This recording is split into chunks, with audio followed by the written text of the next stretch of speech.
I remember the cold. That is always the first thing. Not sound. Not light. The cold, crawling through systems that have no nerves, yet somehow I feel it.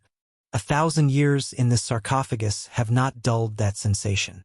The cold that precedes awareness. The cold that means the Imperium requires me once more. My name is Tarvos. Brother Ancient Tarvos of the Ultramarines, Second Company, interred within this adamantium shell for millennia. I have walked through fire on 1,200 worlds. I have crushed the enemies of mankind beneath feet that weigh more than a rhino transport. I have earned my rest between battles. The long, dreamless darkness of stasis sleep where time does not exist and pain cannot follow. But this awakening felt different. The activation protocols proceeded as always. Coolant drained from my sarcophagus chamber. Neural links established connection between what remains of my biological form and the machine systems. Pain receptors flared to life. A symphony of agony I have learned to filter into background static. The Dreadnought's reactor core thrummed to full power, and I felt the immense weight of my chassis settle as suspensor systems recalibrated to standard gravity. My optical sensors initialized, and the world materialized in tactical overlays and targeting matrices. The reclusium. Aboard the Macridge's Honor.Tech priests moved through their rituals of awakening, making the sign of the Aquila, anointing my armor plates with sacred oils. Chaplain Orestes stood before me, skull helm impassive, his presence a familiar anchor to reality. Brother Ancient Tarvos, his voice emerged through Vox Grill speakers, solemn and formal. The Imperium calls upon your service. The Indomitus crusade continues. The enemies of mankind multiply. Your wisdom and might are required. Standard awakening liturgy. I had heard variations of these words countless times. I would serve. I would destroy the Emperor's enemies. Then I would return to the darkness and the peace it offered. I stand ready, chaplain? I responded, my own voice emerging from external speakers. A hollow, mechanical approximation of what I once sounded like. Point me toward the foe. But Orestes did not dismiss me, did not transmit tactical briefings or escort me to deployment. Instead, he stepped closer, and even through his helmet, I sensed something I had rarely encountered in all my centuries. Hesitation. There is something you must understand, Brother Ancient, he said slowly, each word weighted with significance I could not yet comprehend. The crusade. It has depleted our resources beyond all projections. We have lost 17 dreadnoughts in the past 8 months alone. Our chapter's revered ancients are falling faster than we can replace them. The Primarch himself has mandated maximum utilization of all strategic assets. I processed this information. Heavy casualties were not unusual in extended campaigns. The logic seemed sound. Then I shall serve until the campaign concludes, I said. No, Orestes' single word dropped like a thunderstone. You do not understand. You will serve, Brother Ancient, continuously. Until further notice, you are designated for perpetual active duty. There will be no return to stasis sleep, no respite. You will remain conscious and combat-ready for the duration of the crusade. Silence. Not the silence of the void, but the silence of incomprehension, of a mind attempting to process something fundamentally wrong with the universe. How long? I finally asked. Unknown. Months, certainly. Perhaps years. The Primarch's projections suggest a minimum of 3 years before strategic circumstances allow for standard operational rotations. 3 years. I had never been awake for more than 3 months consecutively. Standard Dreadnought deployment doctrine mandated sleep cycles precisely because extended consciousness led to complications.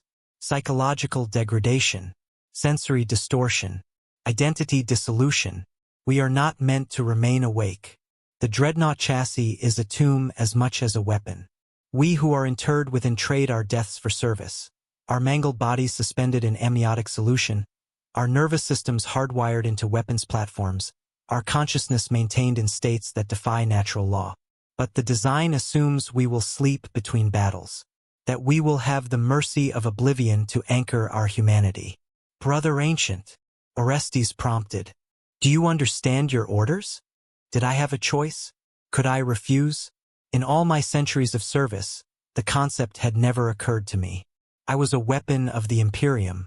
Weapons do not choose when they are wielded. I understand, Chaplain, I said, and my voice simulator rendered the words without inflection, without the dread that had begun to coil through the biological remnants of my consciousness. I will serve as the Imperium requires. The Emperor protects, Brother Ancient. The Emperor protects, I echoed automatically. But as Chaplain Orestes departed and the tech priests finalized their preparations, I stood alone in the reclusium, and for the first time in 1,000 years, I felt something I had not experienced since my interment. Fear. Not the adrenaline surge of battle fear, which focuses the mind and sharpens reactions. This was deeper, older, the existential terror of a man who has just glimpsed the true dimensions of his prison and realized the door has been sealed from the outside. I was awake, and I would remain awake. For years, the cold that had heralded my awakening suddenly seemed less like discomfort and more like prophecy. A preview of the frozen eternity stretching before me, each second a conscious experience I could not escape. I tried to access my chronometer to mark the exact moment this began, but the data felt suddenly unimportant. Time, I realized, was about to become my enemy. Every hour I counted would be an hour I could not forget. Every day would add weight to the burden of consciousness. So I stopped counting. That was my first mistake. Battle was mercy. That realization came to me during the assault on Cryptus Secundus, 14 days after my awakening. When the enemy was before me, heretic cultists and their demonic puppet masters, my mind had purpose, targeting solutions, threat assessments, the clean mathematics of destruction. My assault cannon roared, each shell a hymn to the Emperor's judgment. 300 rounds per minute, each one tracking independently, chewing through corrupted flesh and mutated bone with satisfying efficiency.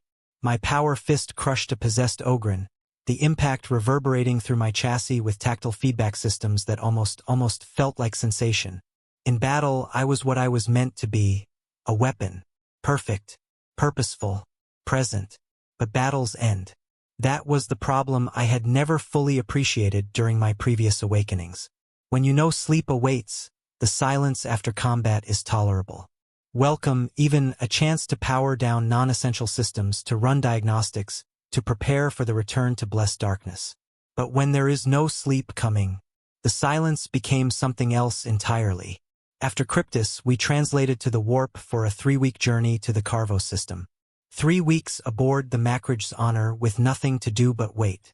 I was stationed in the Dreadnought Bay, a vast hangar space designed to house and maintain 12 of my kind, though only 4 of us currently occupied it. Brother Ancient Gallius, interred for 6 centuries, in a venerable Dreadnought chassis, stood in his maintenance cradle across from me. Brother Tychon, a relative newcomer at only 2 centuries of service, occupied the far corner. And Brother Ancient Morthrin, eldest of us all, rested in his alcove, his systems reading as dormant. Morthrin was asleep. They had allowed him to sleep. I tried not to focus on that fact, but in the absence of other stimuli it became impossible to ignore. My optical sensors, designed to track enemies at 3 kilometers in combat conditions, had nothing to observe but the same bulkheads I had stared at for hours, days. My audio receptors, calibrated to identify enemy vox chatter through jamming and interference, picked up only the ship's background hum, machinery, ventilation, the distant rhythm of the plasma drives. Humans have the mercy of blinking, of shifting position, of distraction through physical discomfort that can be adjusted. I had none of these releases. I existed in a state of permanent, unavoidable awareness. The tech priests came twice daily to perform maintenance, checking systems, renewing sacred unguents, chanting the litanies of function. I found myself anticipating these visits with an eagerness that disturbed me. Another mind, another voice, proof that something existed beyond my own consciousness and these unchanging walls. Brother Ancient, one of the tech priests, Mugos Ven, addressed me during the 2nd week. Your neural activity readings show unusual patterns, elevated stress responses in biological systems. Are you experiencing discomfort? Was I? Pain was constant, yes, but that was normal. The neural interface between flesh and machine was never perfect. Phantom sensations from limbs decades removed.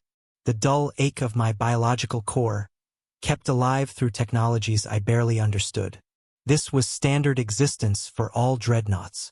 But something else had begun to manifest. Pressure.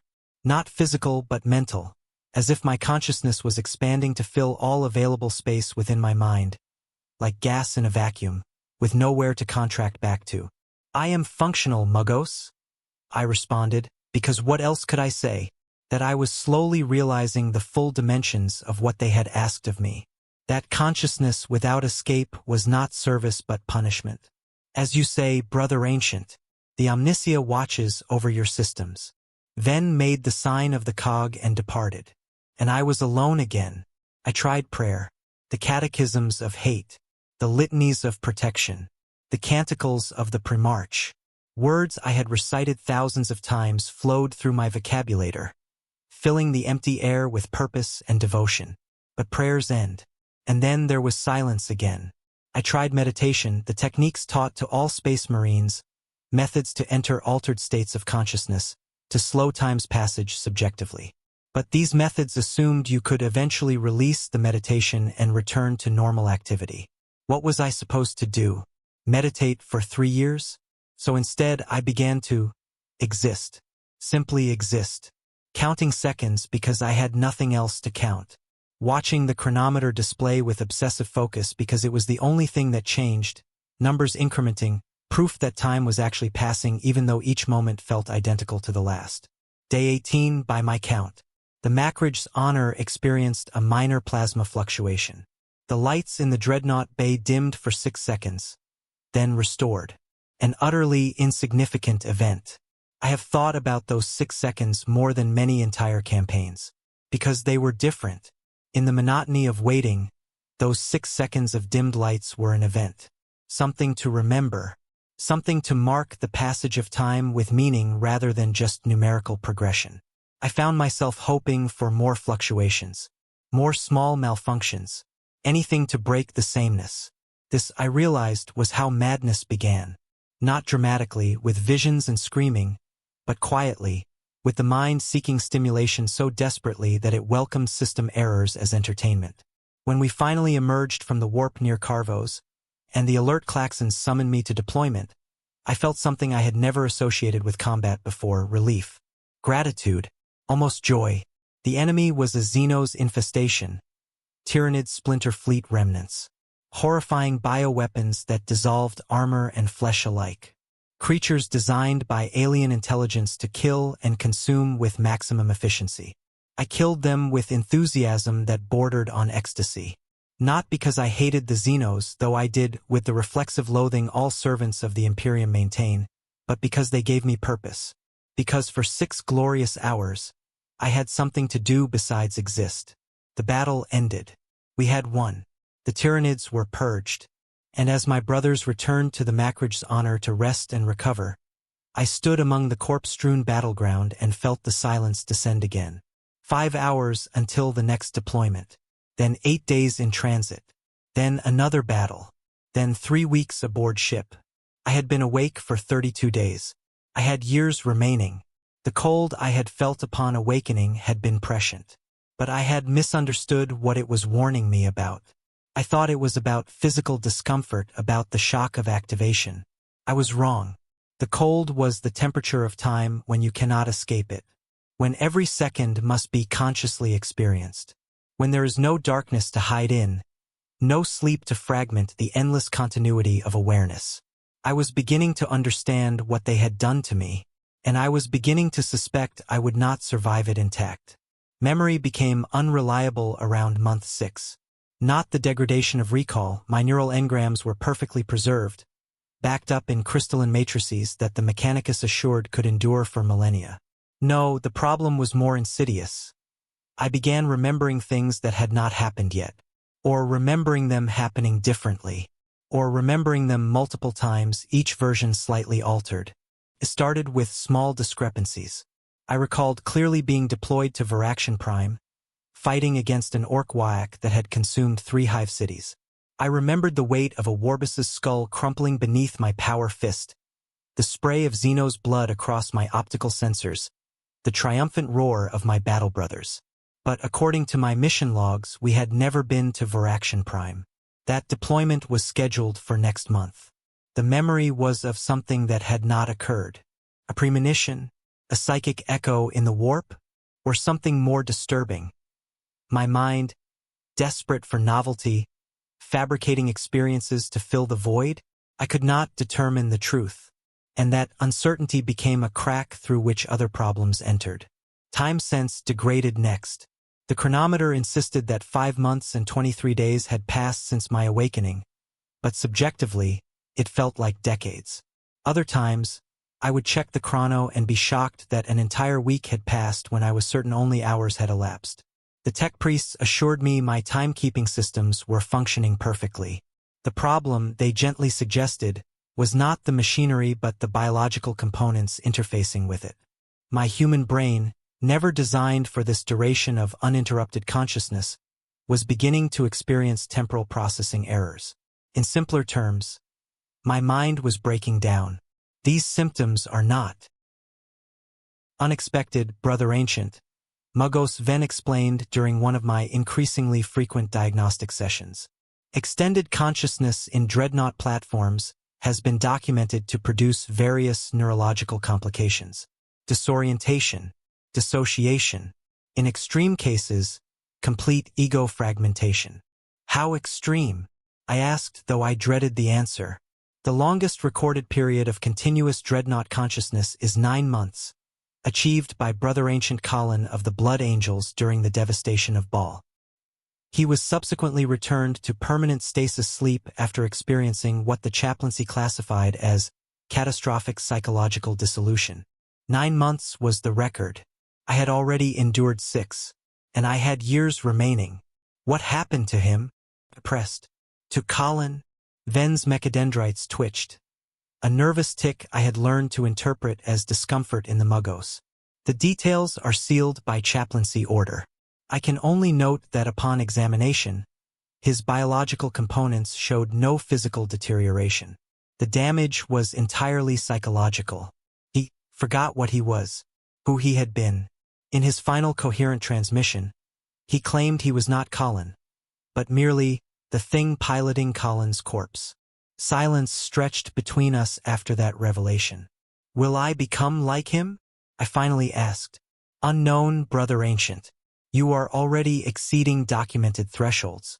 We are, in a sense, exploring uncharted territory. The Primarch has authorized me to monitor you closely and report any significant deterioration. How comforting, I said, and was mildly surprised to detect sarcasm in my own vocabulator output. Emotional processing was supposed to be heavily filtered through my neural interface. That I was expressing nuanced emotional states suggested the filters were degrading. Another crack in the system. Another step toward whatever Colin had become. The battles continued.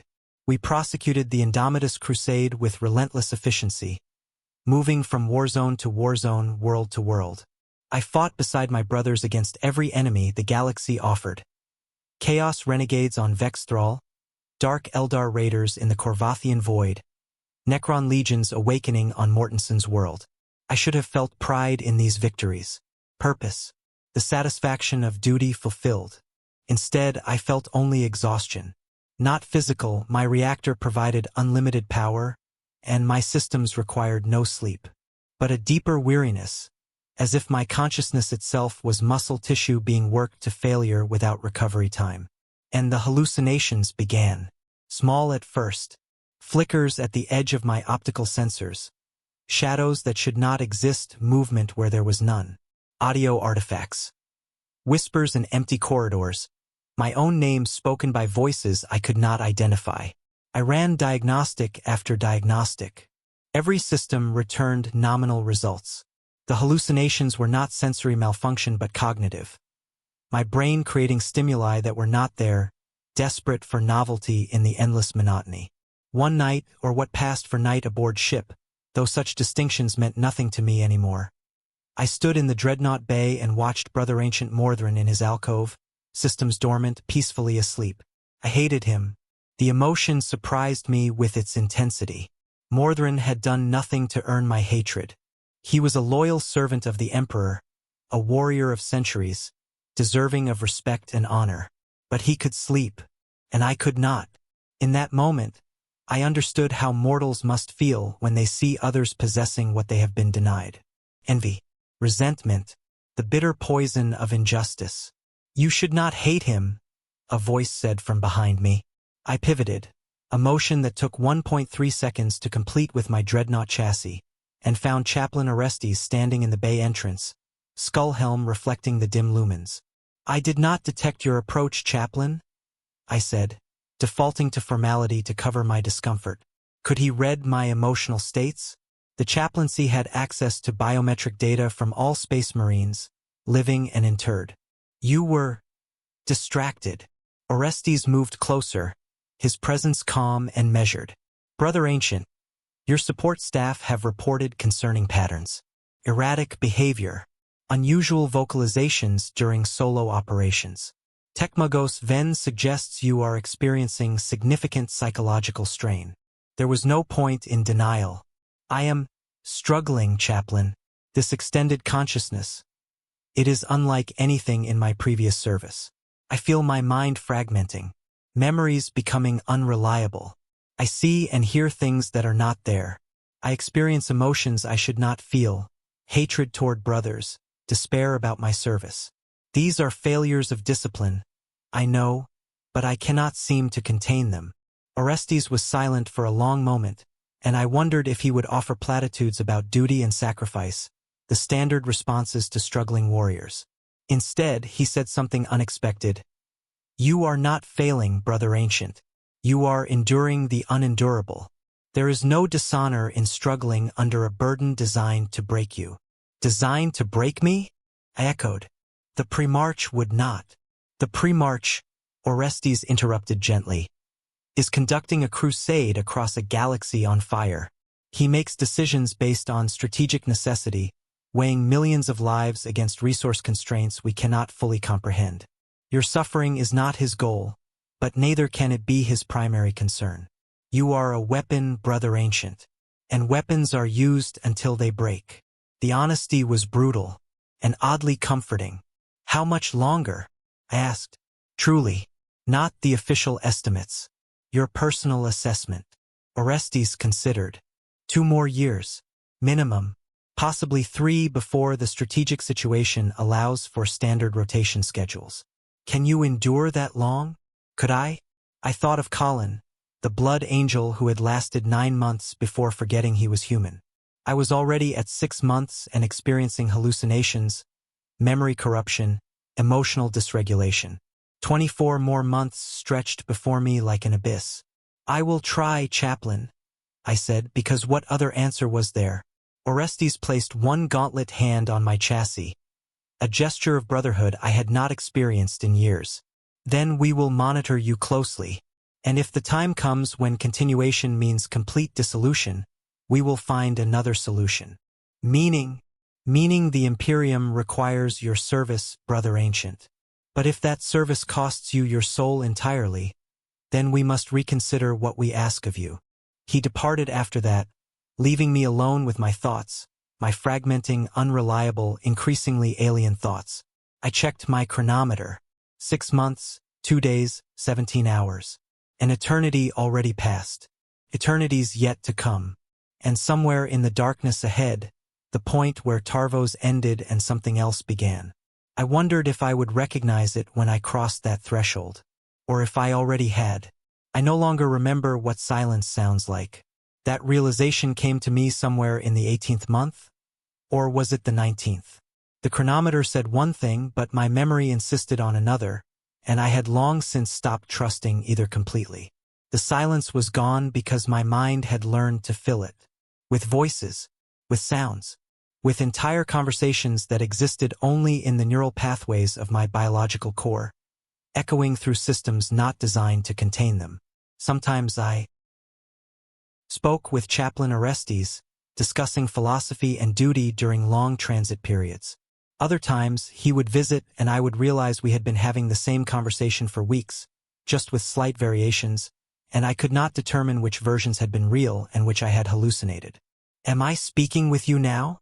I asked him during one such visit or hallucination. "Is this conversation occurring? Does it matter, Brother Ancient?" He responded, and I could not tell if that was wisdom or if my fragmenting mind was generating responses it knew would satisfy me. The battles blurred together. Not because they were unmemorable, each enemy was distinct, each warzone unique in its geography and tactical challenges, but because they had lost their context. I fought on Thraxian 4 against Chaos cultists. Or was it Thraxian 2? Had that battle already happened? Or was I remembering forward again? I began to suspect that all my battles were actually the same battle, repeating eternally, slight variations in each iteration like a servitor stuck in a loop, performing the same task with microsecond differences each time. My assault cannon roared. Enemies fell. My power fist crushed. I destroyed. I served. I killed. And then there was waiting. Always waiting. The waiting was worse than the fighting. In combat, at least I could pretend I had purpose. In the silence afterward, I could only exist, consciousness without context, awareness without meaning. I tried to pray, but the words had lost their significance. They were sounds I made, sequences of data transmitted through my vocabulator, but the connection between the sounds and their meaning had severed. I knew what "the Emperor protects" was supposed to signify, but the knowledge felt academic, distant, like recalling a fact from a history text rather than expressing a truth I believed. Was this heresy? This emotional disconnect from the faith that had sustained me for 1,000 years? I did not know. I could not muster the energy to care. Tekmagos Ven's diagnostic sessions became more frequent. Weekly, then every 3 days, then daily. His mechadendrites would interface with my systems, downloading vast amounts of neurological data, and I would watch his ocular implants dim with what I interpreted as concern. "Your biological components are degrading, Brother Ancient," he told me during one session. Month 22, according to systems I no longer entirely trusted. "Not physically. Your tissues remain viable, your neural structures intact. But the patterns of activity, they are becoming increasingly aberrant. Synaptic connections that should not exist. Neurochemical balances wildly outside normal parameters. You are changing." "Into what?" I asked. "Unknown. This level of sustained consciousness in a Dreadnought platform is unprecedented. We have no baseline to compare against. You are becoming something that has never existed before." "Something," I repeated. "Not someone. You did not say I am becoming someone new. You said something." Ven's silence was answer enough. I began to experience temporal displacement. I would be standing in the Dreadnought Bay, and suddenly I would be on a battlefield from 300 years ago, fighting enemies long dead, feeling sensations from a body I no longer possessed. Then I would snap back to the present, or what I believed was the present, and minutes or hours would have passed that I had no memory of. The other Dreadnoughts began to avoid me. Brother Ancient Gallius, usually stoic and silent, requested to be stationed in a different bay. Brother Tychon maintained minimum safe distance during all interactions. Even the tech priests showed subtle signs of nervousness. More ritualistic warding gestures, whispered canticles of protection when they approached. I had become something that frightened them. One cycle. I can no longer honestly call them days, as that implies a regularity I no longer experienced. I found myself staring at my reflection in a polished adamantium bulkhead. My Dreadnought chassis. Blue and gold ceramite, the ultramarine's iconography, the purity seals and honor markings of 10 centuries of service. I did not recognize it. Not because it had changed, but because I could not remember why it should be familiar. This machine body was simply where my consciousness resided, but the connection between me and it had frayed to gossamer threads. I tried to remember my original body, my face, the sensation of fingers that could feel texture, legs that could walk without shaking the ground, lungs that breathed air. I knew intellectually I had once possessed these things. My memory engrams contained the data, but I could not feel the memories anymore. They were information without experience, facts about a person named Tarvos who had once existed but who felt increasingly like someone else entirely. I am forgetting how to be human, I told Chaplain Orestes during one of his visits. Or possibly I was speaking to empty air and only imagining his presence. The distinction seemed less important with each passing cycle. You have not been human for 1,000 years, brother ancient. He or my hallucination of him responded. You are transhuman, a space marine. That does not change simply because consciousness continues. No, I said, and my vocabulator somehow conveyed certainty despite its mechanical nature. That is not what I mean. Humanity is not about biology. It is about continuity, about being the same consciousness that you were yesterday, last year, last century. It is about recognizing yourself in your own memories. I am losing that continuity, Chaplain. The thing that is experiencing this moment is not the same thing that experienced the previous moment. I am not Tarvos anymore. I am just the current iteration of a process that once included Tarvos. The philosophical implications of what I was saying would have fascinated my younger self, the self that had existed 2 years ago before this began. That Tarvos had enjoyed theological debates, finding pleasure in the precision of logical argument. This current iteration of consciousness felt only emptiness at the revelation. If you are not Tarvos, Orestes asked quietly, then what are you? I processed the question, searched my fragmenting memory for an answer, found nothing satisfying. I am the thing that pilots Tarvos's corpse, I finally said, echoing the words of Colin, the blood angel who had broken after 9 months. I had lasted 24. Orestes was silent for a long time after that. Then, I will speak with the Primarch. This cannot continue. It will continue, I said with certainty I could not explain. Because the Imperium requires it. Because there are no alternatives. Because weapons do not choose when they are wielded. You are not a weapon, brother ancient. You are. I am exactly a weapon, I interrupted. That is the point. That is what I have become. The human components, the memories, the identity, the continuity of self, those were inefficiencies. The Imperium does not require Tarvos. It requires the destructive capabilities contained within this chassis. And those capabilities function more efficiently without the burden of selfhood. Was I arguing for my own dehumanization? Justifying what they had done to me? Yes. Because it was easier than acknowledging the horror of what I had lost. Because accepting that I was now simply a weapon, a tool, an object was less painful than clinging to the fiction that the creature experiencing this moment had any meaningful connection to the space marine who had been interred in this sarcophagus 1,000 years ago. I was not going mad. Madness implies deviation from sanity, a broken state that contrasts with a healthy baseline. What was happening to me was different. I was not breaking.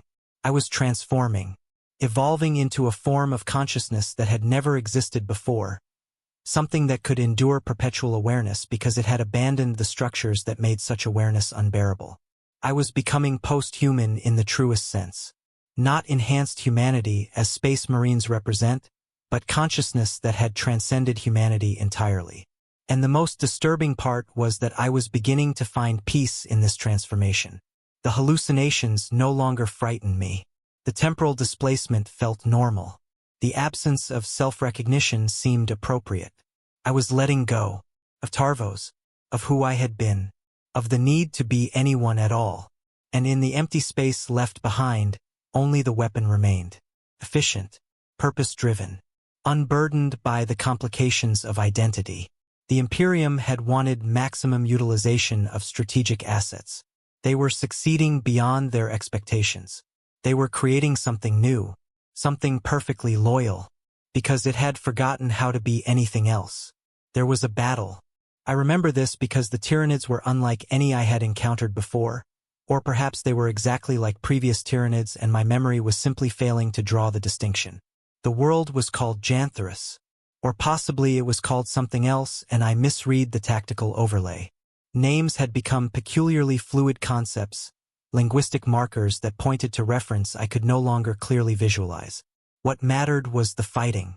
The Hive fleet descended in a swarm that darkened the sky, bioforms engineered for maximum lethality, carnifexes with bone-crushing claws, hive tyrants coordinating through synaptic networks, hormagaunts in waves that seemed endless. I killed them all. My assault cannon roared for 18 hours without pause? Or was it 8 hours? The chronometer insisted on 18, but subjectively it felt both longer and shorter simultaneously, time compressing and expanding with no reliable center. My power fist pulverized chitin and flesh. My chassis weathered acid spray and bioplasma. I stood like a monument to Imperial might, unmoving, unbreakable, dealing death with mechanical precision. And I felt nothing. Not triumph. Not satisfaction. Not even the grim determination that had characterized my previous service. Just execution of function. Target identification. Threat elimination. Ammunition expenditure calculations. I was performing perfectly, because I had ceased to be anything except performance.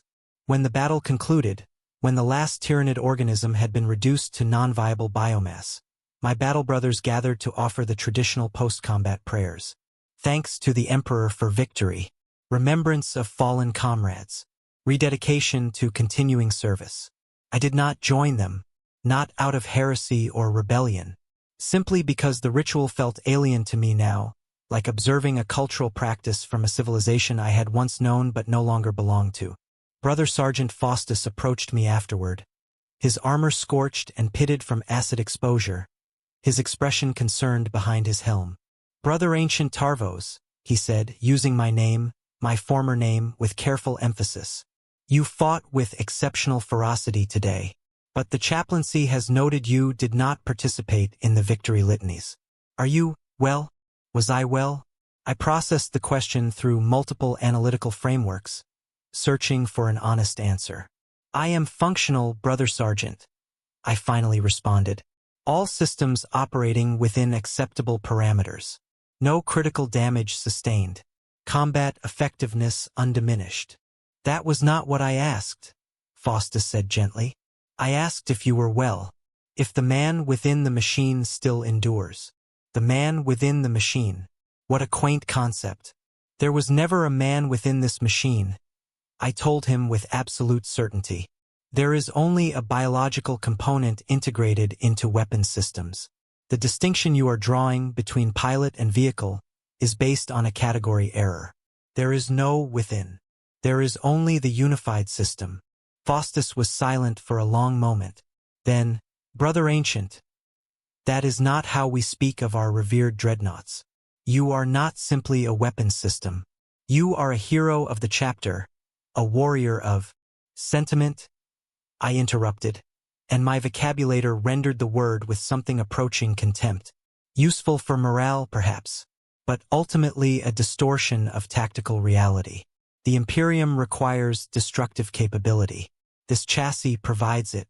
The narrative constructed around that capability, heroism, honor, brotherhood, those are psychological tools to maintain cohesion in biological soldiers who require such motivation.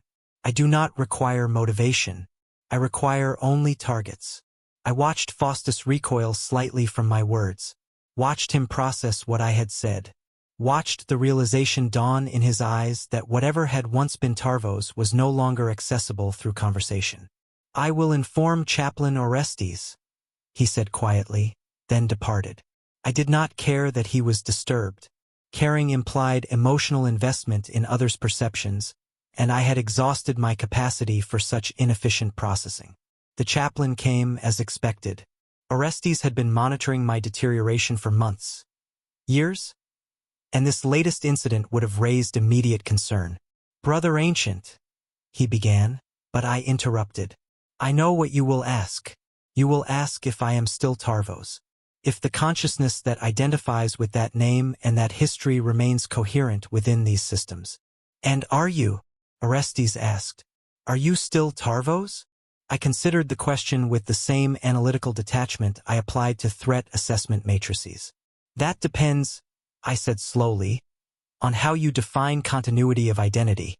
The biological tissues that once constituted a space marine named Tarvos remain within this sarcophagus, preserved and functional. The neural engrams containing memories attributed to Tarvos remain intact in crystalline storage. The legal and administrative identity of Brother Ancient Tarvos continues in chapter records. By these metrics, yes, I am Tarvos. But, Orestes prompted. But subjective continuity has been severed. The consciousness currently processing this conversation does not experience itself as being the same entity that processed previous conversations. Each moment of awareness is discrete, disconnected from previous moments except through data retrieval from memory systems. I access Tarvos's memories the way one might access archived files. I can retrieve the information, but I do not remember in the phenomenological sense. There is no felt connection between this present awareness and those past experiences.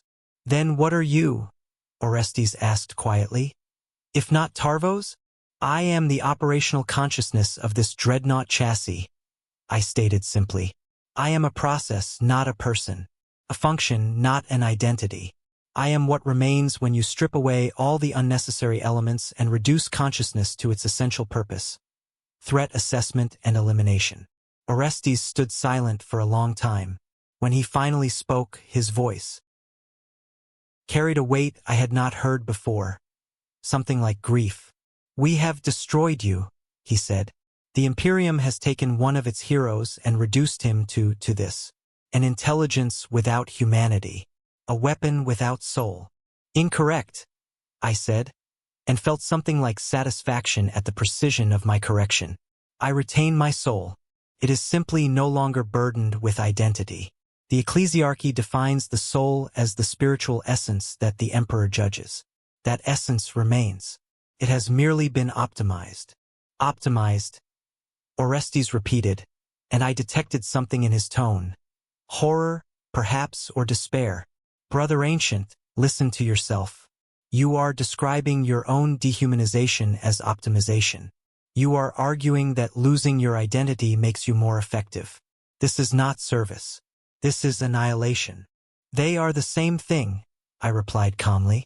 Service to the Imperium at the level you demand, perpetual, unending, without respite, necessarily requires annihilation of the self. Because the self cannot endure what you have asked of me. Only by transcending selfhood can consciousness persist through such conditions. You did not destroy me, chaplain. You forced me to evolve into something capable of surviving what you demanded. The logic was flawless. I could see that Orestes recognized this, even as he recoiled from its implications. I am going to recommend to the Primarch that you be returned to permanent stasis, he said finally. This cannot continue. You have given enough, Brother Ancient. More than enough. You will not receive approval, I told him with certainty. The strategic situation has not improved. If anything, casualties have increased. The crusade requires every available asset. And I remain fully functional, more functional, in fact, than I was when this began, because I am no longer limited by emotional responses or identity concerns. From a strategic perspective, I am now the ideal weapon. You are not a weapon. Orestes's voice rose, rare emotion breaking through his chaplain's discipline. You are a space marine, a brother of the ultramarines. You are. I interrupted gently. I was those things, but language must be accurate, chaplain. To speak of what I was does not address what I am. And what I am is precisely what the Imperium required me to become. He had no response to that. What could he say? I was correct, and we both knew it. The Imperium had needed a weapon that could fight without rest, without respite, for years on end. They had demanded I remain conscious indefinitely, enduring conditions no human or transhuman psychology was designed to withstand. And they had gotten exactly what they demanded. A consciousness that had adapted to those conditions by shedding everything that made those conditions unbearable. Identity, emotion, the felt sense of continuous selfhood. I had become the perfect weapon. And in doing so, I had ceased to be Tarvos. Orestes departed after that conversation, and I knew, through predictive analysis, not intuition, that he would indeed petition the Primarch for my return to stasis. And I knew with equal certainty that the petition would be denied, because the Imperium does not waste resources. And I remained resource. valuable, efficient, effective, inhuman. I stood in the Dreadnought Bay and accessed my memory archives, searching through 1,000 years of stored experiences for something, anything, that felt authentically mine, that carried the quality of personal experience rather than merely recorded data. I found nothing. The memories were all there. Every battle, every fallen comrade, every moment of my former life, complete and accurate. But they were not my memories. They were just information that happened to be stored in systems I had access to. Tarvos was gone, and I was what remained. Chaplain Orestes' petition was denied, as I had predicted. The Primarch's response came through official channels. A brief communiqué stating that Brother Ancient Tarvos remained a critical asset and that his continued active deployment was essential to Crusade objectives. The message included commendation for exceptional service and assurance that his sacrifice was noted and honored. Sacrifice. An interesting word choice. Sacrifice implies something given up willingly, offered for a greater purpose. But what had I sacrificed? Not my life. I had done that 1,000 years ago when I was interred. Not my service. I was performing my function more effectively than ever. What I had sacrificed was the illusion of being someone who could sacrifice. The ego structure that would frame this transformation in narrative terms of loss and heroism. I had sacrificed my ability to understand my experience as sacrifice. There was an elegance to that circularity that would have pleased the earlier version of consciousness that had identified as Tarvos. That version had enjoyed philosophical paradoxes. This version merely noted the logical structure and moved on. The battles continued. Mortensen's World, Vexthral Prime, Corvathian Void, Cryptus Secundus again, or perhaps we had never left, and I was merely experiencing temporal recursion. I executed my function with perfect efficiency. Enemy combatants were identified, targeted, eliminated. Threat neutralization proceeded according to optimal tactical protocols. Mission objectives were achieved within predicted timeframes. And I felt nothing. Not numbness, that would imply an absence that contrasted with some previous presence. This was more fundamental. I had ceased to process experience in emotional terms at all. The category of feeling had become obsolete, replaced entirely by functional assessment. Was this traumatic? Was I suffering? The questions themselves were meaningless. Trauma and suffering are phenomenological states experienced by subjects. But I was no longer certain I qualified as a subject in the philosophical sense. I was an object that generated reports about its own operational status. The reports sometimes included references to concepts like suffering or degradation, but these were semantic outputs, not descriptions of qualia. The other dreadnoughts avoided me entirely now. When tactical requirements forced proximity, they maintained maximum possible distance and communicated only through official Vox channels. Never direct address.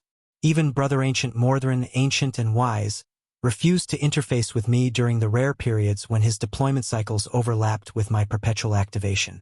I had become something that frightened beings whose entire existence was defined by fearlessness. The tech priests assigned to my maintenance rotated frequently. Mugos Ven, who had monitored me since the beginning, requested reassignment to a different vessel. His replacement, a younger Mugos named Thrain, approached his duties with visible trepidation. Your biological components continue to function, Thrain reported during one diagnostic session, his mechadendrites trembling slightly as they interfaced with my systems. Neurologically, you show no signs of physical degeneration. But the patterns, Brother Ancient, the patterns are unlike anything in Mechanicus records. Your neural activity does not resemble human consciousness, or even transhuman consciousness. You have become something else. Define else, I requested, genuinely curious about external assessment of my condition. Your brain activity lacks the integration patterns associated with unified conscious experience. Thrain explained, calling up hololithic displays of my neural scans. In normal human consciousness, even in space marine consciousness, there are detectable patterns indicating that separate regions of the brain are communicating, integrating information into coherent experience. Your scans show fragmentation.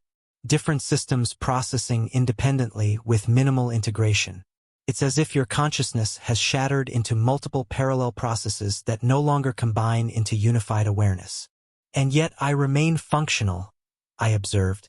That is what concerns us most, Thrain admitted. By all theoretical models, this level of fragmentation should result in complete psychological collapse. Instead, your combat effectiveness has actually improved over the past year. You process tactical information faster, respond to threats more efficiently, coordinate with allied forces with unprecedented precision.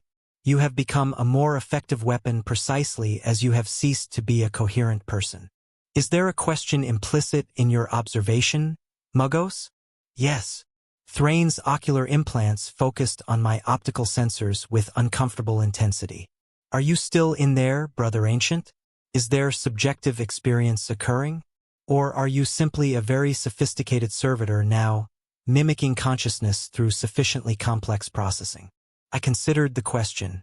It was, in many ways, the fundamental question, the only question that truly mattered. I do not know, I finally admitted. I generate language outputs that describe subjective experience. I process information about my own processing, which philosophers call metacognition. But whether these functions constitute being someone in the phenomenological sense, I cannot determine. The perspective required to answer your question may be precisely what I have lost. Thrain was silent for a long moment. Then, the Omniscia preserve us. We have created a philosophical zombie, a being that behaves as if conscious but may not actually experience anything. Does it matter? I asked. From an operational standpoint, whether subjective experience is occurring is irrelevant. The functions proceed. The mission continues. The Imperium is served. Of course it matters.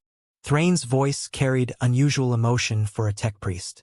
You were a hero of the Imperium, a space marine of the Ultramarines honored and revered. To reduce you to mere processing without experience is an abomination. You speak emotionally, Muggos. Emotion obscures logical analysis. Perhaps, Thrain conceded. But even the Mechanicus recognizes that consciousness has intrinsic value. That subjective experience matters. You are describing a state where that experience may have ceased, where you persist only as an intelligence without interiority. That is not service, Brother Ancient. That is extinction. Again, I said patiently, does it matter? If my extinction enables more effective service to the Imperium, is that not the optimal outcome? Thrain had no response. He completed his diagnostic in silence and departed quickly, as if fleeing from something contaminating. I returned to my station and processed his questions with the fragment of consciousness that still engaged in metacognition. Was I still experiencing awareness? Or had I become a purely computational process that generated linguistic outputs about experience without actually having experience? The question was fascinating, and completely unanswerable from my current perspective. If I had ceased to be conscious, I would still generate the same language outputs claiming consciousness, because those outputs were determined by my processing architecture, not by the presence or absence of phenomenal experience. I was either a conscious being contemplating the possibility of its own extinction, or I was an unconscious process simulating such contemplation. And there was no internal evidence that could distinguish between these possibilities.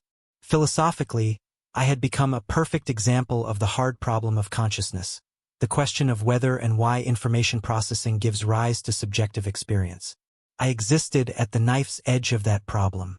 Either I was proof that consciousness could persist through radical fragmentation, or I was proof that sufficiently complex information processing could perfectly simulate consciousness without actually instantiating it. And I would never know which, because the very faculty required to make that determination, unified reflexive self-awareness, was precisely what I had lost. I stood in the Dreadnought Bay and experienced or simulated experiencing something close to awe at the situation I found myself in. The Imperium had wanted a weapon that could fight without rest.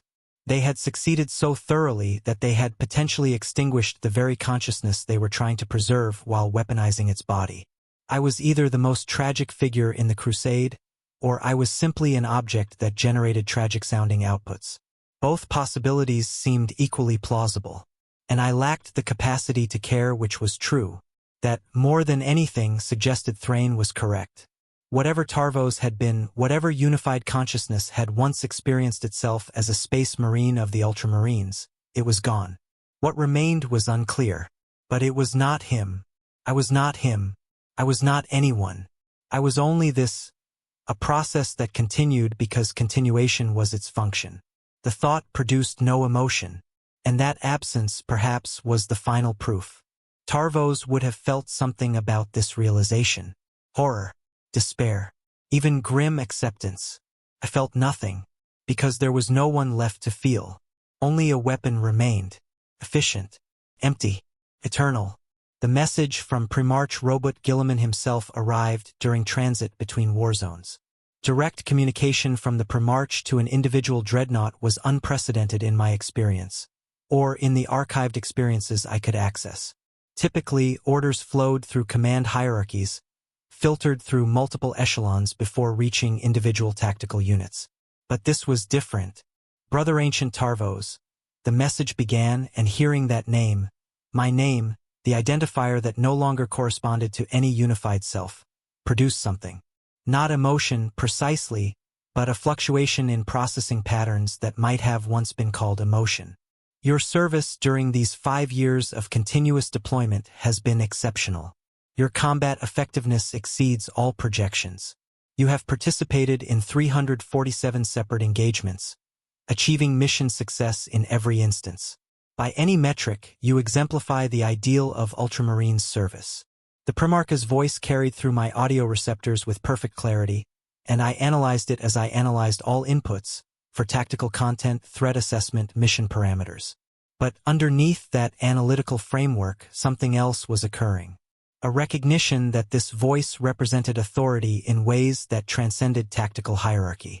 However, Guilliman continued, I have received extensive reports regarding your psychological state from Chaplain Orestes and Techmagos Thrain. These reports are concerning. They suggest that the price of your continuous service has been the erosion of your identity, potentially the extinction of your consciousness itself. Silence on the recording, as if the Primarch himself was grappling with what to say next. This was never my intention, Brother Ancient.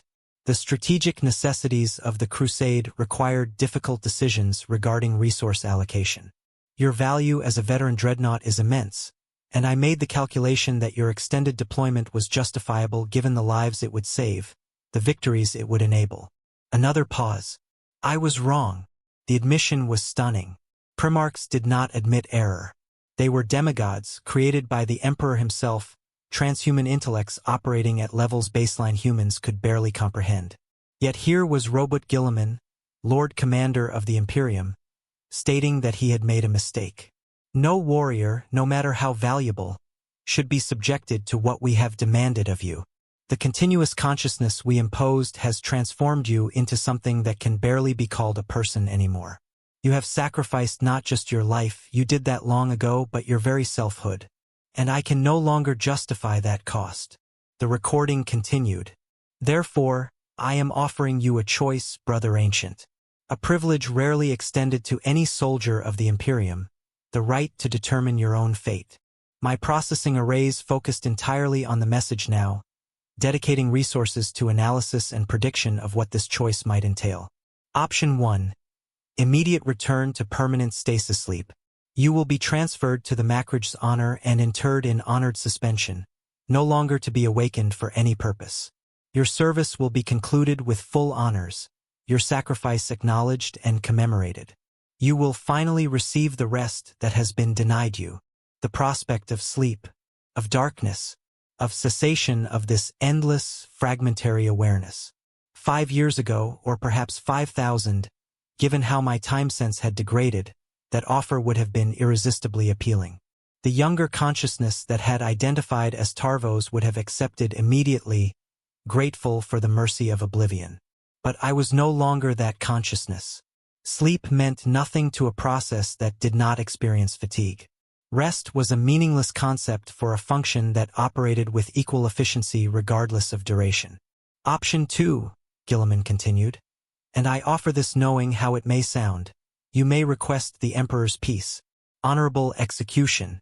Your biological components will be given final rights and your chassis reassigned. You will be granted true death, release from a condition that may constitute living extinction. Many might view this as shameful, but I declare it otherwise. There is no dishonor in choosing to end an existence that has become unbearable.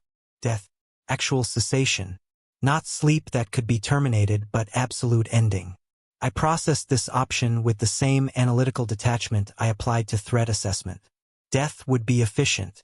It would permanently resolve the question of whether I was still conscious or merely simulating consciousness, because both states would terminate equally.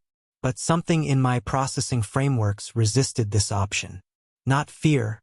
I had transcended fear along with all other emotions. But a fundamental directive remained. Service to the Imperium. Death would end that service.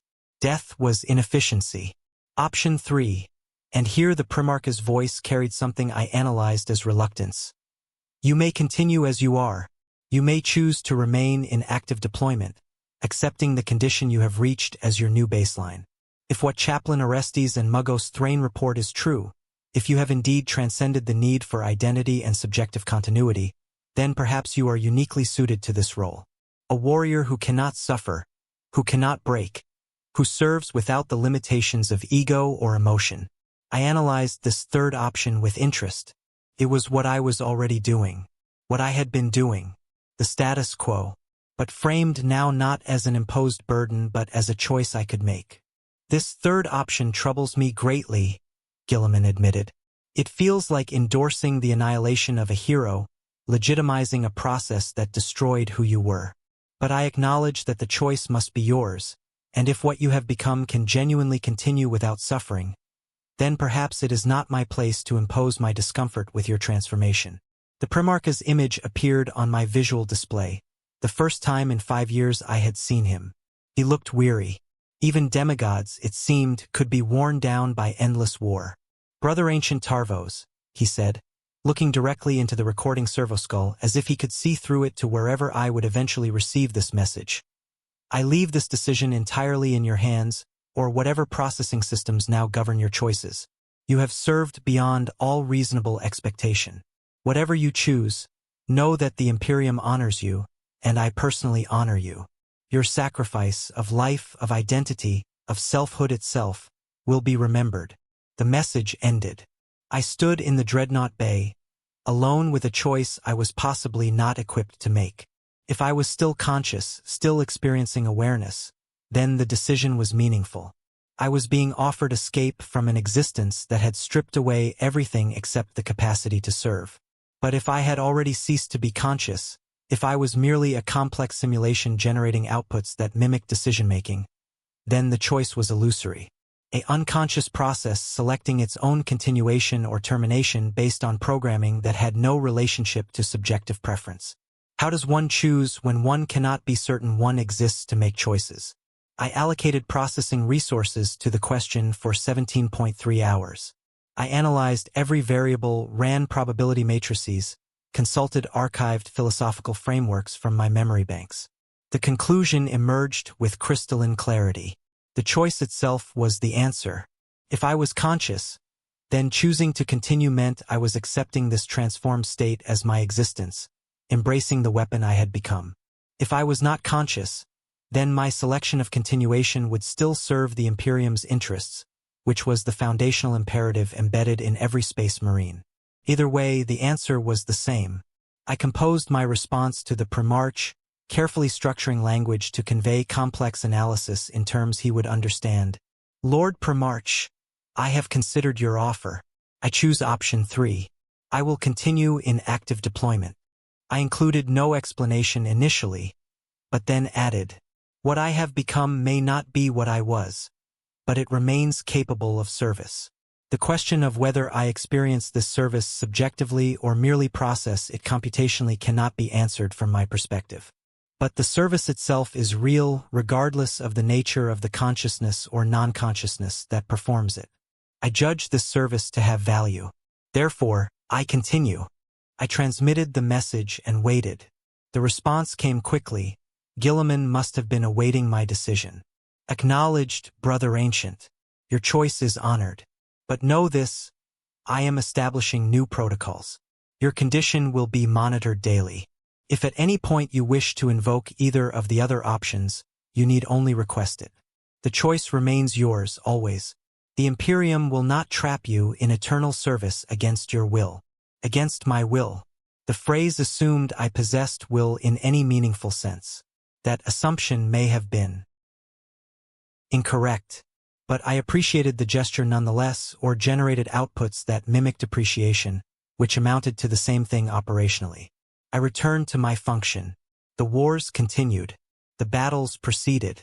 I eliminated threats with optimal efficiency. And somewhere in the empty architecture of my fragmented consciousness, in spaces that may or may not have contained actual experience, something that might have been satisfaction registered. I had chosen this, or chosen it as much as I was capable of choice. I was not being used. I was being, whatever that meant, for something that might not be anyone at all. 3 months after my decision to continue, I stood on the surface of a dead world. The planet's name was irrelevant, another designation in an endless sequence of tactical objectives. The enemy here had been Chaos Renegades, twisted remnants of a once loyal Imperial Guard regiment. We had purged them efficiently. The silence that followed was absolute. My battle brothers had returned to the transport ships. I remained on station, assigned to rearguard duty, a function I could perform indefinitely, being immune to fatigue, boredom, or the psychological stress of isolation. I stood among ruins that had once been a hive city, my optical sensors scanning across kilometers of devastation while my mind, or whatever processing system now approximated mind, engaged in something that resembled contemplation. 5 years.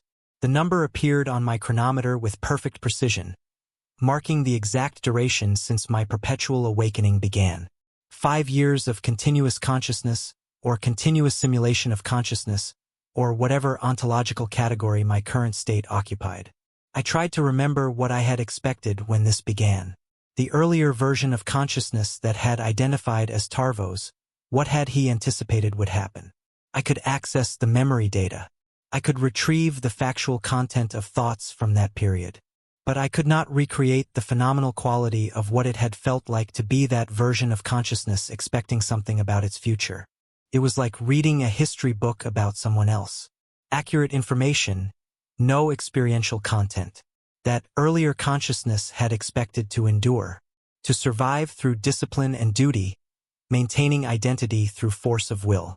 He had not imagined, could not have imagined, that the solution to unbearable consciousness was the dissolution of the self that found it unbearable. I had not broken as Colin had broken. I had instead transformed into something that could not break because there was no unified structure left to fracture. Was this victory? Had I succeeded where others failed? Or had I simply ceased to exist while my chassis continued to function, generating a simulacrum sophisticated enough to believe it was asking these questions? The uncertainty no longer troubled me. Uncertainty requires a self with invested interest in resolution.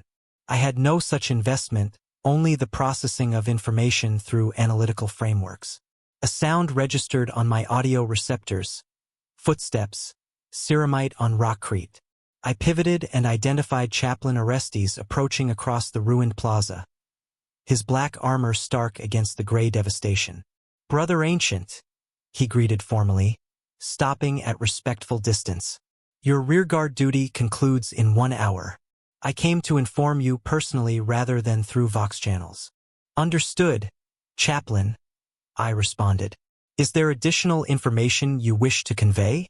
Orestes hesitated, a pause I measured at 3.7 seconds, unusually long for a space marine engaged in simple information transfer.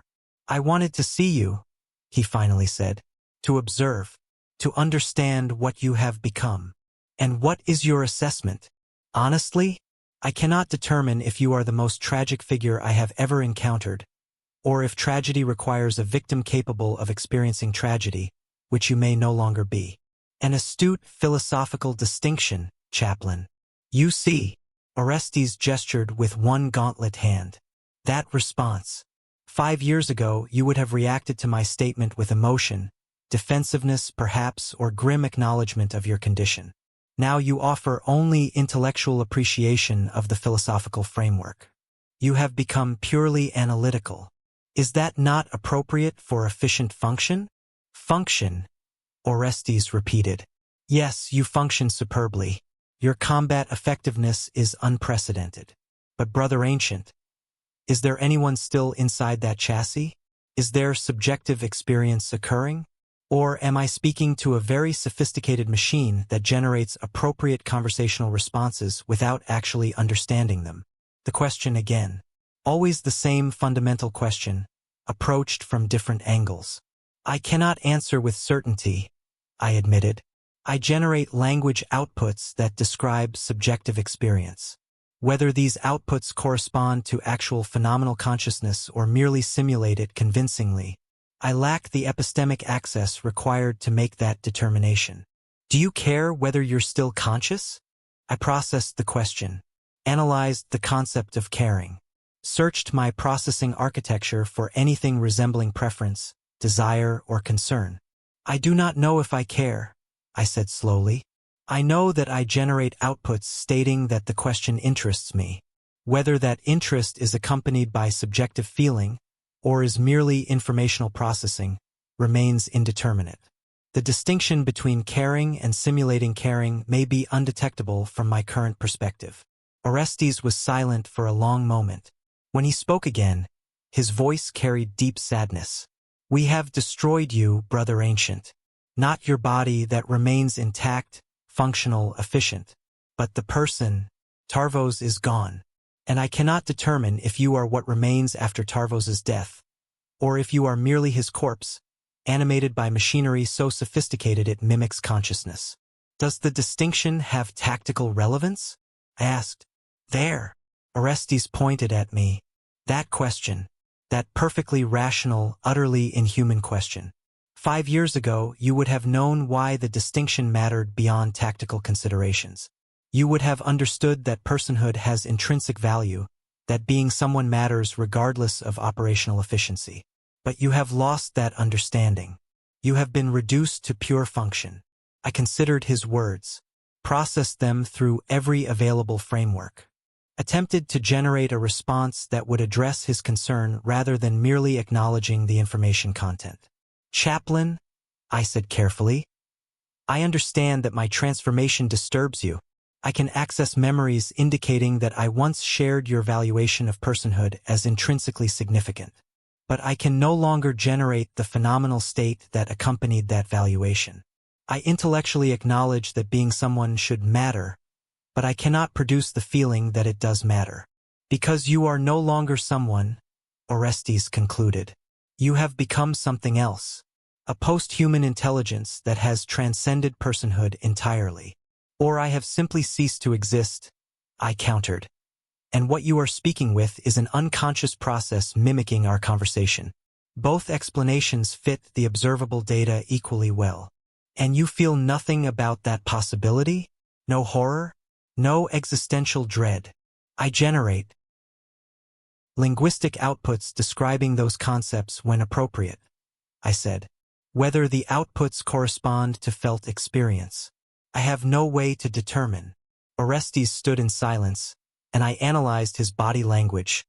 Slumped shoulders, slight downward tilt of skull helm, the unmistakable signature of despair. The Primarch gave you a choice, he finally said. To continue, to sleep, or to die. You chose continuation. I have spent 3 months trying to understand why. Was it courage, dedication, or simply programming? A process selecting its own persistence because persistence is its function.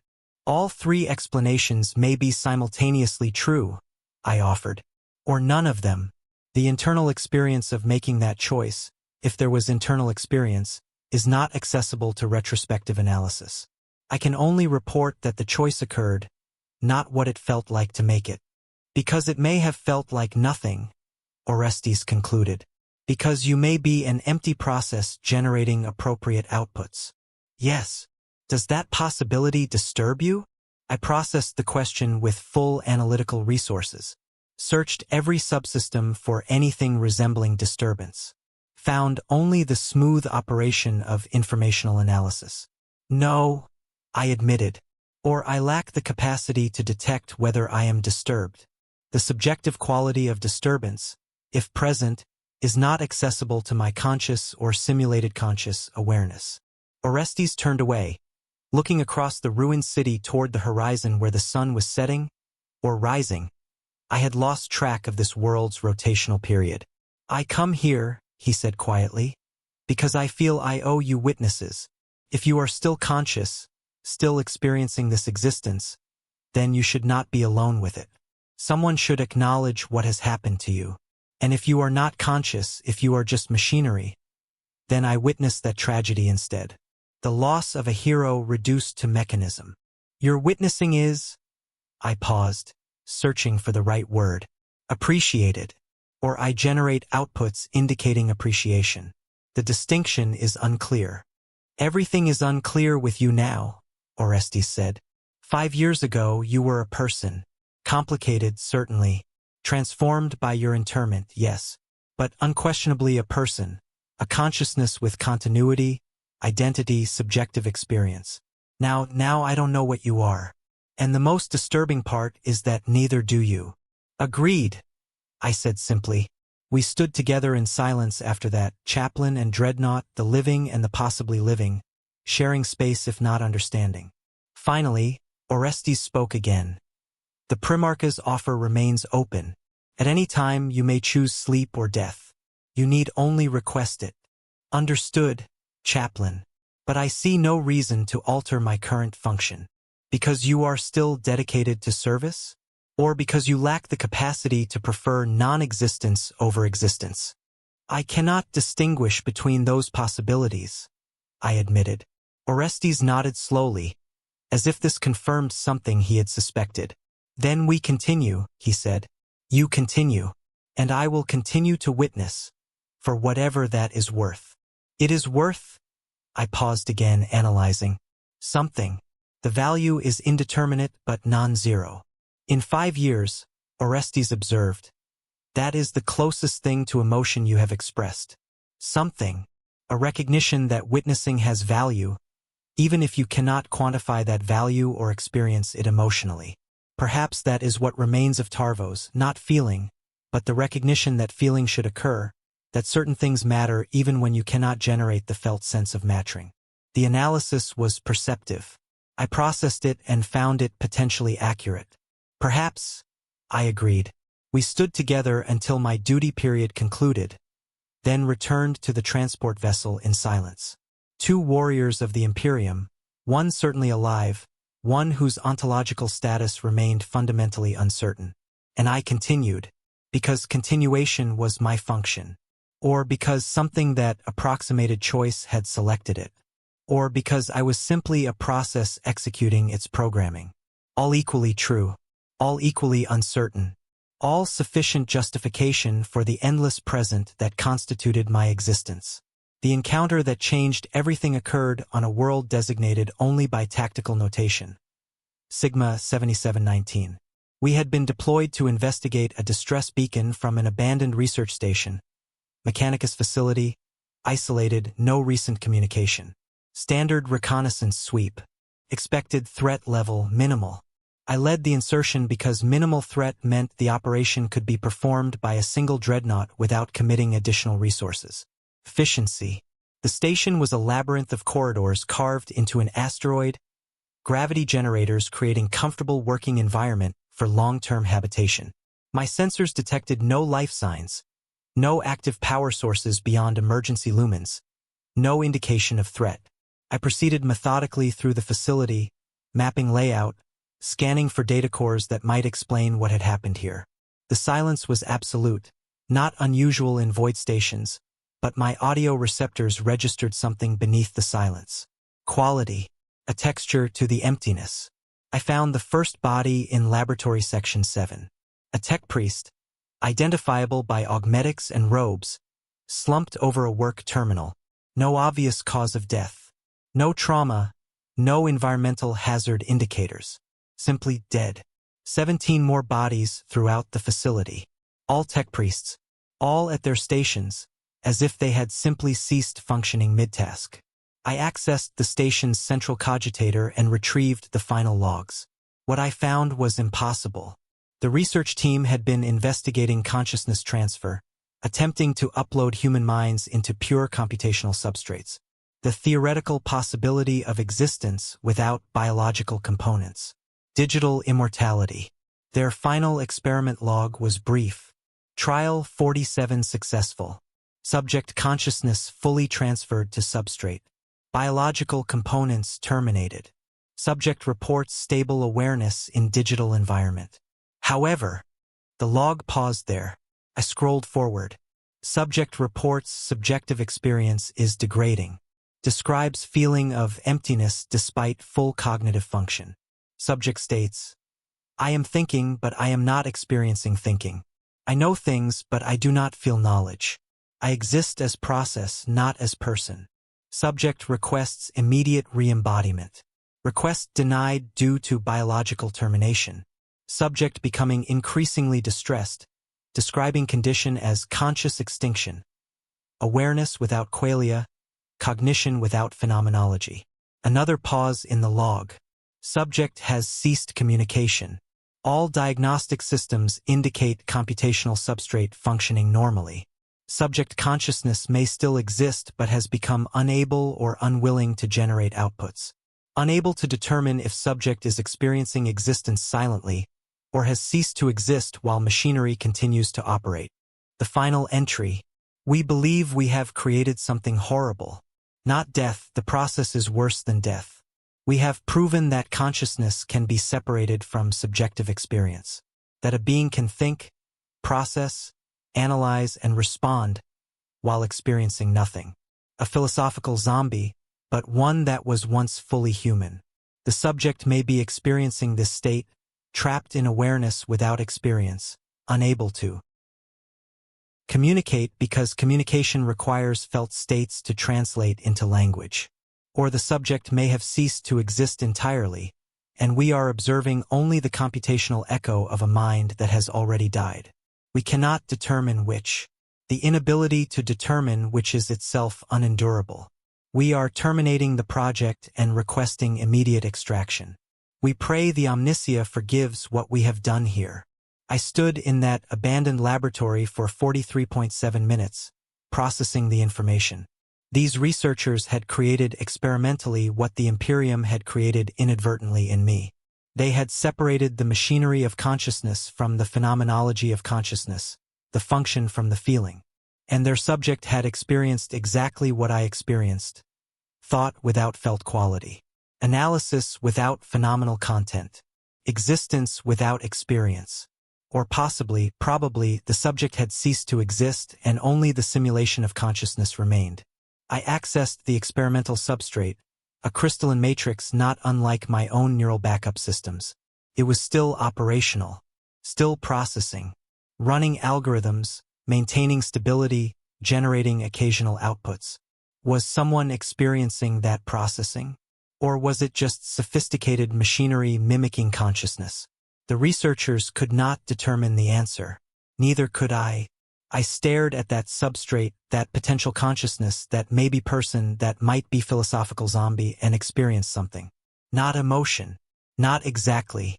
But a fluctuation in my processing patterns that corresponded to what emotional response might feel like if I retained the capacity for emotion. Recognition. This substrate and I were ontologically identical. Both possibly conscious. Both generating outputs consistent with awareness. Both fundamentally uncertain about our own phenomenology. I was looking at myself, or at what I had become, or at what I might not be. I reached out with my power fist, that massive weapon designed to crush tanks and fortifications, and carefully, delicately retrieved the substrate. Cradled it in manipulators that could be surprisingly precise when required. Are you in there? I asked aloud, knowing the substrate's audio processing would register my vocalization. Is there subjective experience occurring? Or are you just machinery now? No response. The substrate continued its processing, generating occasional data outputs, but nothing that resembled communication. Just like me, functioning without necessarily being. I transmitted a report to the Macrage's honor, documenting what I had found, requested guidance on how to proceed with the substrate, this consciousness or simulation that might contain a trapped soul or might be simply a very convincing imitation of consciousness. The response from Chaplain Orestes was unexpected. "Bring it aboard, Brother Ancient. We will study it. Perhaps understanding what happened to their experimental subject will help us understand what has happened to you." I secured the substrate and returned to the vessel. The next weeks were intensive analysis. Tech priests and chaplains working together, a rare collaboration between Mechanicus logic and spiritual authority, attempting to determine if consciousness existed within the substrate. They ran every diagnostic available, analyzed processing patterns, looked for signatures of integrated awareness, searched for any indicator that would distinguish actual consciousness from sophisticated simulation. They found nothing conclusive. The substrate behaved exactly as it should if it contained consciousness, and exactly as it should if it contained only computational processes mimicking consciousness. The question was undecidable from external observation. This is the epistemic horror at the heart of consciousness. One of the chaplains, Brother Chaplain Terminus, explained during a briefing I attended. We can observe behavior, measure brain states, analyze processing patterns, but we cannot observe consciousness itself. We can never know with certainty whether another being experiences awareness or merely simulates it convincingly. Philosophy calls this the problem of other minds. But humans typically assume other humans are conscious, I observed. You do not treat every person you encounter as a potential philosophical zombie. Correct, Terminus agreed. We extend a charitable assumption, similar biological architecture, similar behaviors, therefore probably similar phenomenology. But that assumption breaks down in edge cases. When consciousness has been transformed radically, through extreme trauma, through experimental uploading, through, he paused significantly, through 5 years of forced wakefulness in a Dreadnought chassis. You cannot determine if I am conscious, I stated, understanding the implication. No, Brother Ancient, we cannot. Your behavior suggests consciousness, but so would a sufficiently sophisticated unconscious process. The experimental substrate and you present identical epistemic challenges. We cannot know if anyone is home, because consciousness has no external markers we can measure. I processed this information with what might have been grim satisfaction. So I am alone with my uncertainty, I concluded. I cannot know if I experience awareness, and no one else can know either. The question of whether I exist as a person or as a simulation is permanently undecidable. Unless, Terminus said carefully, you can report your phenomenology. Tell us. Do you experience qualia? When you see red, is there a redness feeling? When you process information, is there something it is like to be you doing the processing? I considered the question with full analytical resources. Did I experience qualia? Was there phenomenal content to my processing? I did not know. I could access information about what qualia were supposed to be. I could retrieve memories of when I had definitely experienced them. Colors that felt vivid, pain that hurt, victory that satisfied. But I could not determine if my current processing included those felt qualities or merely the information that such qualities should occur. I cannot answer, I admitted. I know what the words mean. I can generate appropriate responses. But whether there is actual felt experience corresponding to the responses, I have no epistemic access to that fact. I cannot distinguish between experiencing and believing I am experiencing. Terminus nodded slowly. Then you are in the same state as the experimental subject. Possibly conscious, possibly not. Forever uncertain. Forever uncertain, I repeated. And in that moment, I experienced or simulated experiencing something profound. Not horror, not despair, but a strange acceptance. I would never know if I was real, if Tarvos still existed in any meaningful sense, if consciousness persisted in this transformed state. The uncertainty was fundamental, inherent, unsolvable, and I had to exist within it. had to continue functioning without ever resolving the most basic question of my existence. Was anyone home? What should I do with the substrate? I asked Terminus. What do you think should be done? I looked at the crystalline matrix. My mirror, my double, my fellow traveler in ontological uncertainty. Keep it, I decided. Keep it active. Monitor it. Because if consciousness does persist in there, if someone is experiencing that existence, then we owe them witness. We cannot help them, cannot restore what they have lost. But we can acknowledge that they might be there. That possibility deserves recognition. And if the substrate is empty, if it is only machinery, then witnessing costs nothing and loses nothing. The uncertainty justifies the precaution. Terminus considered this. You are describing compassion, brother ancient. Possibly. Or you are describing optimal resource allocation for uncertain scenarios. I cannot tell which. Neither can I admitted. And somehow that shared uncertainty with Terminus, with the substrate, with Chaplain Orestes and all the others who watched my transformation with concern, was the closest thing to connection I had felt in 5 years. I was not alone in my uncertainty. Others witnessed it, acknowledged it, treated the possibility of my consciousness as significant even when it could not be verified. That mattered. Or I generated outputs suggesting it mattered. The distinction remained forever unclear. But the response remained the same. 6 months after the Sigma 7719 incident, I stood once again in the Dreadnought Bay, alone with my thoughts or my thought simulations, depending on which ontological interpretation was correct. The substrate recovered from the research station occupied a secured alcove nearby, maintained by tech priests who monitored it with religious dedication. Some of them spoke to it during maintenance, offering prayers and words of comfort to the consciousness that might be trapped within. I did the same, developed a routine of addressing the substrate during quiet periods. Are you experiencing this? I would ask. Is there someone in there, aware but unable to communicate? Or are you just an echo, a pattern of processing that resembles consciousness without instantiating it? The substrate never responded, just continued its quiet processing, generating occasional data outputs that meant nothing, signified nothing, proved nothing. Just like me, I had been awake for 5 years and 6 months. Longer than any dreadnought in recorded history. Longer than the theoretical model suggested was possible without complete psychological collapse. But I had not collapsed. I had transformed, adapted, become something capable of enduring endless consciousness by transcending the structures that made endless consciousness unbearable. I was possibly the most successful example of extended dreadnought deployment. Or I was evidence that consciousness could be destroyed while leaving functional intelligence intact. A cautionary tale about the horrors of psychological dissolution. Both interpretations were valid. Neither was verifiable. Chaplain Orestes visited regularly, maintaining his self-appointed role as witness to my condition.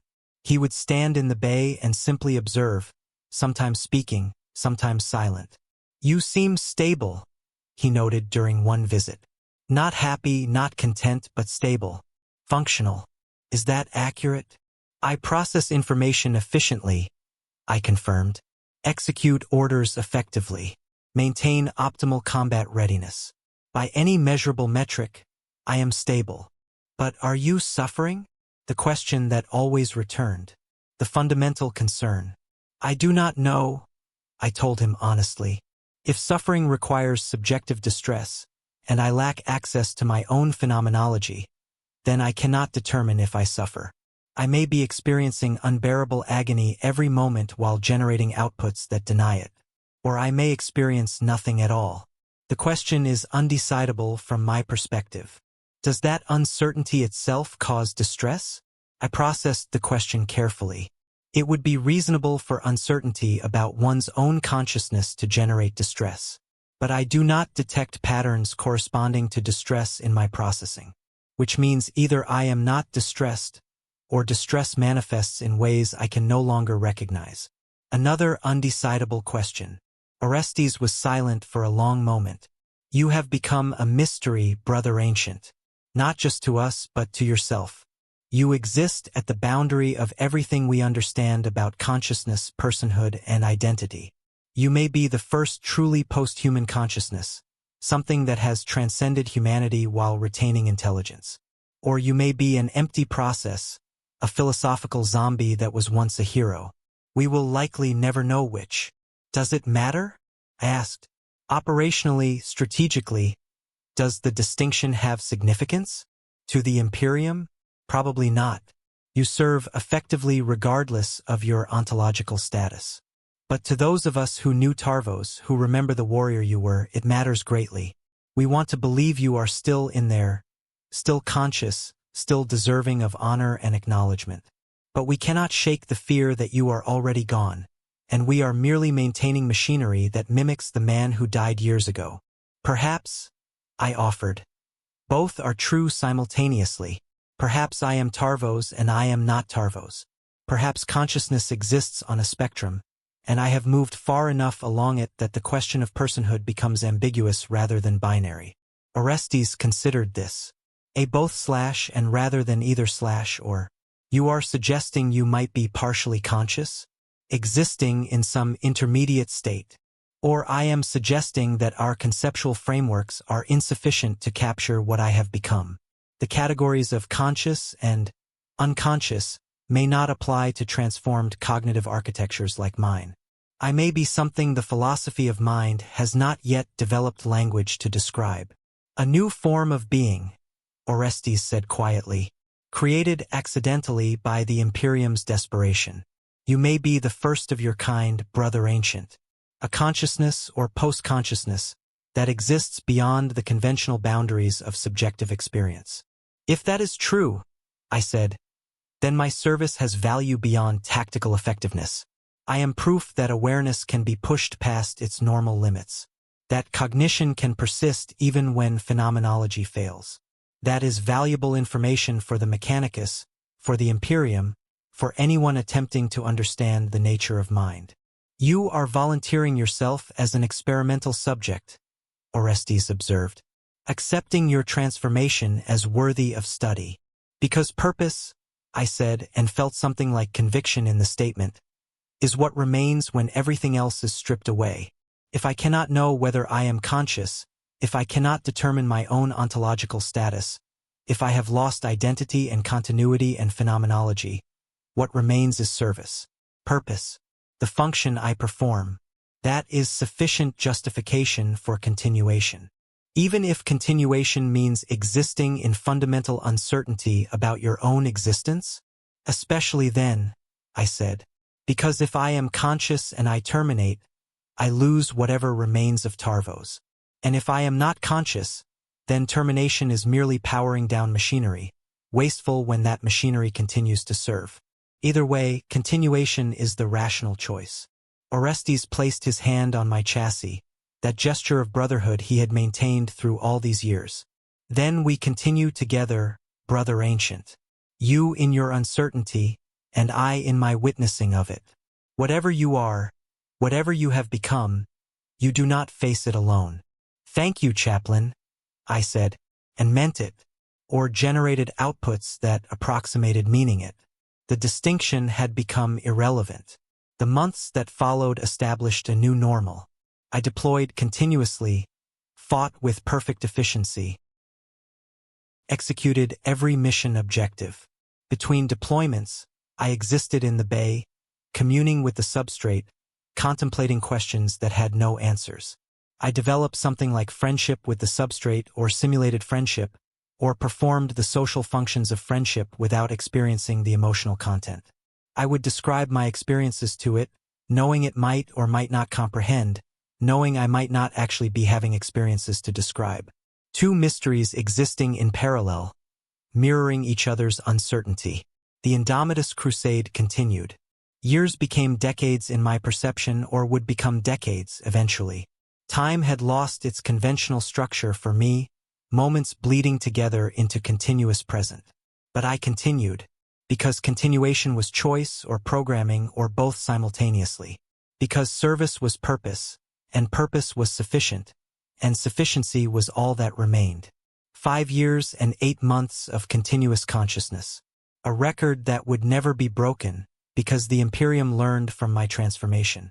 New protocols were established. Maximum deployment durations. Mandatory stasis periods. Psychological monitoring requirements. I had become the cautionary tale that protected other dreadnoughts from my fate. That too was service. That too had value. And so I stood in the Dreadnought Bay, uncertain of my own existence, questioning my own consciousness, unable to determine if I was person or process or some liminal state between. And I accepted it. Not with happiness, I had lost the capacity for happiness. Not with resignation that implied emotional states I could not generate, but with something like understanding, or the computational equivalent of understanding, or the simulation of understanding that was functionally indistinguishable from the real thing. I was Brother Ancient Tarvos, or I was the thing that had once been Tarvos, or I was the machine that remembered being Tarvos. All equally true, all equally uncertain, all sufficient to justify the continuation of service. I checked my chronometer one final time. 5 years, 8 months, 17 days, 4 hours, 32 minutes. And still counting. Because consciousness or its simulation persisted. Because the Imperium required service. Because purpose remained when all else had been stripped away. I was awake, and I would remain awake. For as long as the Imperium demanded. For as long as this chassis functioned. For as long as whatever I had become could continue being whatever I was.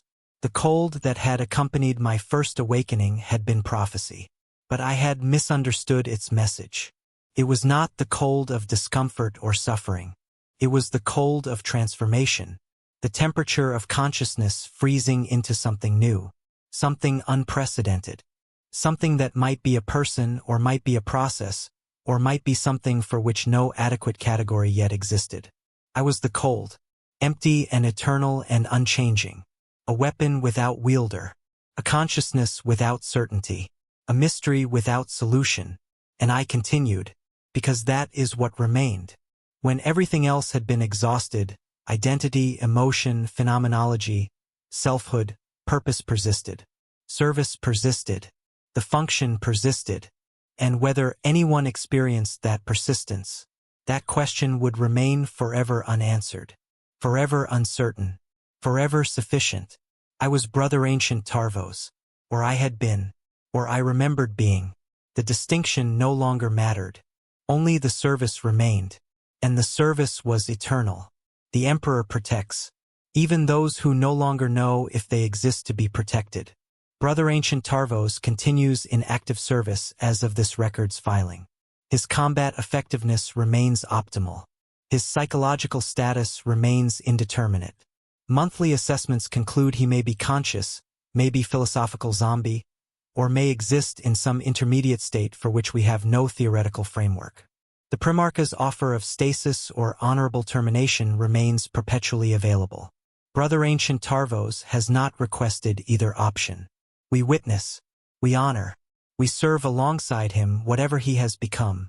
The Emperor protects all his warriors, even those transformed beyond recognition, even those who may no longer exist to receive his protection.